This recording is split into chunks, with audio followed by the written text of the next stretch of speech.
Think about this scenario. Someone murdered your mother. You're in the courtroom as they're standing before the judge, and the person that did it has obviously been found guilty. The judge has to make the final verdict and sentence, and they say, well, if you felt like you should murder, who am I to tell you what to do with your life? I myself wouldn't choose to murder, but you do you.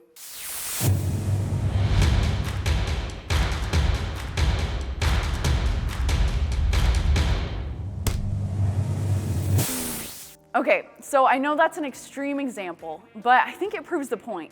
We live in a culture of you do you that says you can do whatever you want and it's okay.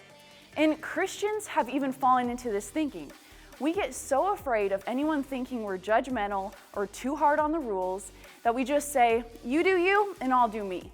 Whether it's having sex before marriage, getting drunk, doing drugs, or having an abortion, many Christians choose the route of just telling people something like, I wouldn't choose to do that myself, but I can't say it's wrong for them. Here's what I want us as Christians to think about. What makes you think that you can't say that something is wrong? Because if you believe in the Bible, you are saying that what it says is right and holds the standard for how to live. And if you believe in the God of the Bible, you are saying that He decides what is morally right and wrong, not you and I. Some may say, well, isn't it judgmental to say something is wrong? Well, again, it's not you saying it's wrong, it's God. He is the final authority, whether we like it or not. And others may say, well, it's unloving to say that people have done something wrong. So what's more loving, letting people keep on sinning or warning them of the consequences of sin?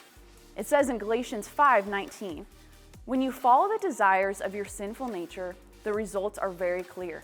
Sexual immorality, impurity, lustful pleasures, idolatry, sorcery, hostility, quarreling, jealousy, outbursts of anger, selfish ambition, dissension, division, envy, drunkenness, wild parties, and other sins like these.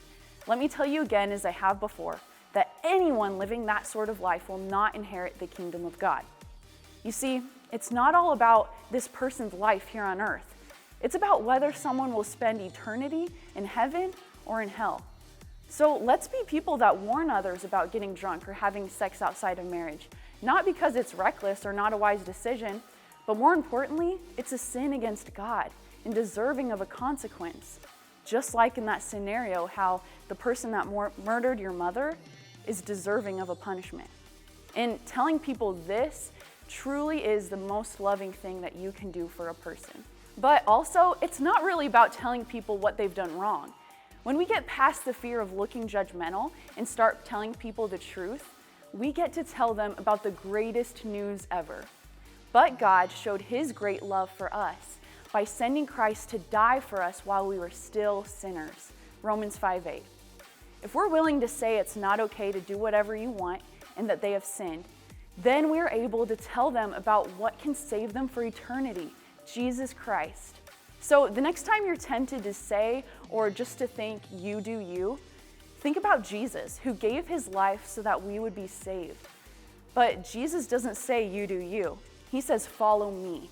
In Matthew 6, He said, if any of you wants to be my follower, you must give up your own way. Take up your cross and follow me. If you want to learn more about this topic and many others, or about our cost-free stint internship, visit toddbecker.org/stint.